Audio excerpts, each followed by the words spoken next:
Tizama vitabu vya skuli vya sayansi mnavyofundishwa ilikuwaje mpaka Vasco da Gama amefika Unguja.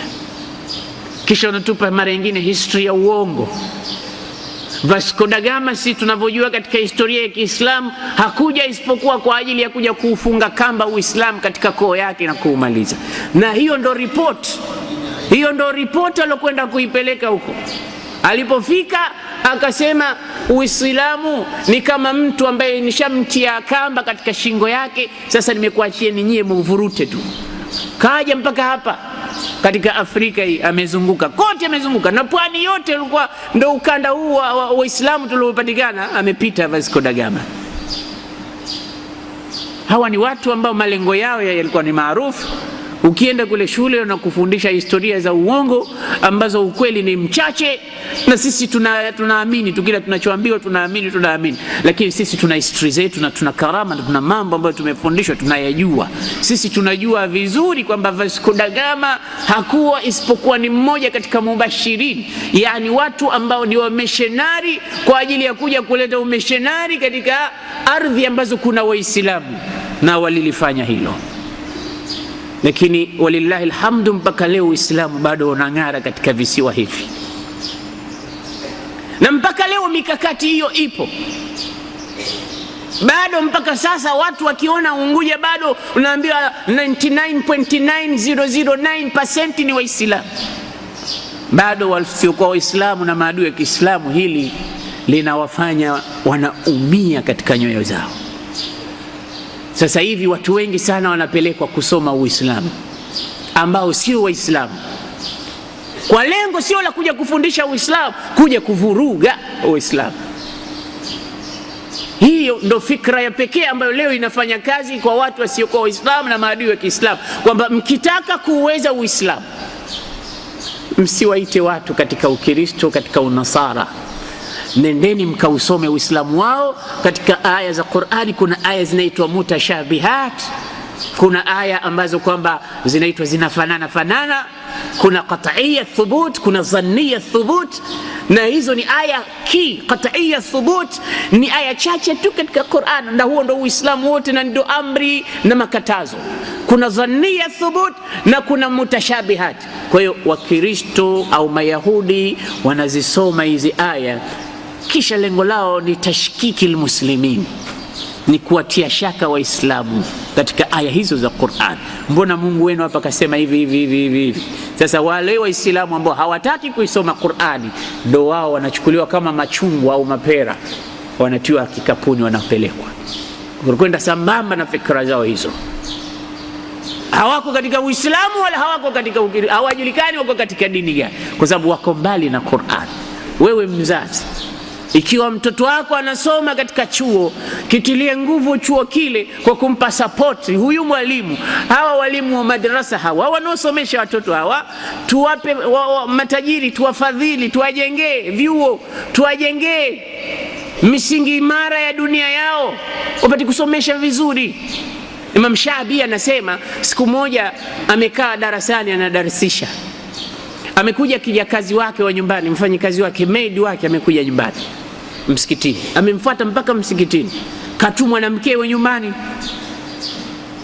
Yuko msikitini anatoa darasa, maana anamuona maid wake amefika, anamwambia ya sayyidi, bwana wangu, kabla hujaanza kusomesha, inna sayyidati taqul laqad nafada ad-daqiq min al-bayt.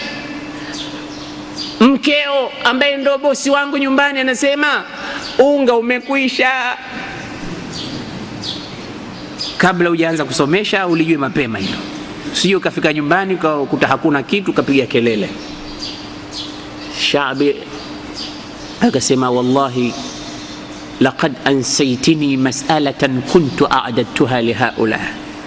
Umeshafuta, umenisahaulisha masala zaidi ya 70 nilikuwa nimeandaa kwa ajili ya kuwapa hawa wanafunzi wangu, yote yameruka yote. Kwa nini? Kaambiwa bwana unga hamna nyumbani, somesha hapo, lakini ukitoka hapo hivi hakuna kitu. Sasa Imam Shabi anasema masala 70, alafu nyinyi mnataka mtoto wako ahifadhi Qur'an. Mwalimu mshahara wake ukimpelekea shilingi 100 ya Alhamisi, ile pesa Alhamisi ambayo leo imepanda, ikiwa imepanda mpaka 500. Walimu wenu wanapenda pesa sana. Unafikiri mwanao atakuja lini kujua kuhifadhi Qur'an? Mwache ahifadhi hizo kuku kapanda baskeli sijibata kavaa nini, mwache hizo ndo zitamfaa, kwa sababu wewe hutaki kuitilia nguvu ile Qur'an. Utakuwa nani wewe bila ya Qur'an? Wahifadhishe watoto Qur'an, na mali inahitajika katika msukumo katika jamii hizi za Qur'ani. Tuwajalie kitu katika mambo hayo, wapate kupanda, wafanye shughuli zao vizuri. Sabil ilmi wal mali yabni an-nasu mulkahum lam yubna al-mulku ala al-jahli wal iqlal. Kwa elimu na mali ndo watu wanaweza kujenga ufalme wao. Ufalme haujengwi na ufukara, ufalme haujengwi na ujinga. Watu wanajenga kwa pesa walizokuwa nazo na kwa elimu walizokuwa nazo, na lazima tuwasaidie watu wa Qur'an kwa ajili ya kuipeleka Qur'ani mbele. Uwe ummatun qari'ah. Wewe baba leo huoni fakhri kuona mwanao anahifadhi Qur'an juzu 30? Huoni fakhri kuona maneno ya Mungu yamejaa katika kifua chake, kichwa chake, anasoma ala dhahri al-ghaib? Huna fakhri hiyo? Leo baba wengine taalifu hawajui, lakini alhamdulillah wameona umuhimu wa Qur'ani. Leo watoto wao ni mahufadhi al-Qur'an. Basi itafichika ile kwamba wewe hujui kitu kwa sababu ya mwanao tu. Mwanawe mashaallah amehifadhi msahafu mzima, itaonekana kama na wewe umehifadhi msahafu mzima, kumbe hamna chochote. Kama ile mtoto alikuwa mwanachuoni pale mtaani na babake alikuwa jahil murakkab, mtoto alimul allama. Watu wakasema ikiwa mtoto ana ilmu kama hii, je, baba ilmu yake itakuwaje? Bila shaka mtoto ni kama mto, baba ni kama bahari. Wakawa wanazungumza hilo. Siku moja yule mtoto akasikia zile, sasa akataka kumjenga babake, akamwambia baba, watu wanazungumza sana kuhusu wewe, hawajui kama wewe ni jahil murakkab, hujui kitu. Kwa sababu yangu mimi wanaona wewe umesoma. Basi angalau leo njoo katika darsa, mimi na tafsiri suratu Yusuf. Ikifika katika sehemu nitajisahaulisha maksudi, alafu wewe utanibutua, utanikumbusha ile aya, nitajifanya kama nimesahau. Wewe ukinikumbusha hapo utakuwa ushapanda chati, watu wote watajua kwamba wewe unajua kuliko mimi. Baba akasema la, akamwambia basi twende msikitini baada al-maghribi, ile darasa yake ya tafsiri. Siku hiyo alikuwa amefika, ya abana inna dhahabna nastabiqu wa tarakna yusufa inda mata'ina faakalahu adh-dhi'b. Sasa anasema mimi nikifika faakalahu nitajifanya nimesahau, nitakosea hapo, nitajikosesha maksudi, alafu utanikumbusha faakalahu adh-dhi'b. Watu leo kaingia mwenyewe jigogo lenyewe baba. Kambia sawa mwanangu, twende darasa. Pale tayari watu wamekusanyika. Leo tuko wapi? Nimesoma kwa leo tuko fungueni, nimefungua. Bismillahir Rahmanir Rahim. Akaisoma ile aya, inna dhahabna nastabiqu wa tarakna yusufa inda mata'ina faakalahu. Akajisahaulisha, kafanya kama amesahau. Faakalahu. Baba basi unganisha hapo. Baba na yeye kumbe baba amesahau.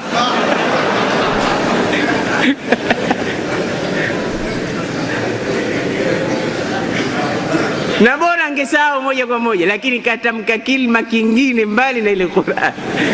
Akasema faakalahu namiru. Namiru manake taiga. Sasa pale Qur'an sema faakalahu dhi'b. Sasa baba kaambiwa hii kilima faakalahu dhi'b, akaliwa na mbwa mwitu. Sasa wewe nitasahau kilima dhi'b, wewe utanikumbusha faakalahu dhi'b. Sasa natafuta ule mnyama alionambia mwanangu, mnyama gani? Faakalahu namiru, ameliwa na taiga. Watu wakasema kumbe baba hajui. Aibu yote ameipata siku ile. Siku zote sisi tunafikiria wewe umesoma kwake, kumbe ndo baba hajui chochote. Usipate aibu na wewe kama hiyo. Soma wewe kwanza, alafu msomeshe na mwanao, na huyo mwanao pia mwambie kusomeshe, na Qur'ani itakunyanyua, na mtu atapata daraja katika pepo kulingana na hifadhi ya aya za Qur'ani alizohifadhi. Kila akisoma aya anapanda katika daraja za peponi. Daraja yake ya mwisho ni akhir ayatin allati hafidhaha. akhir aya ambayo amehifadhi ndo nini daraja yake ya mwisho. Kwa hiyo zayyinul Qur'ana bibuyutikum wa biaswatikum wa bihayatikum, tuyapambe maisha yetu kwa Qur'an, tuyapambe majumba yetu kwa Qur'an, tuwapambe watoto wetu kwa Qur'an, na tuzipambe sauti zetu kwa Qur'an. Mwenyezi Mungu atujalie min ahli al-Qur'ani haqqan. Allahumma inna natawajjahu ilayk في هذه الساعة ولعلها ساعة الإجابة أن تيسر علينا أمورنا، أمور الدنيا والآخرة، واقض جميع حاجاتنا. اللهم استر عوراتنا وآمن روعاتنا، واغفر ذنوبنا وتول أمورنا، وحسن خلاصنا وفك أسرانا، وبلغنا مما يرضيك آمالنا.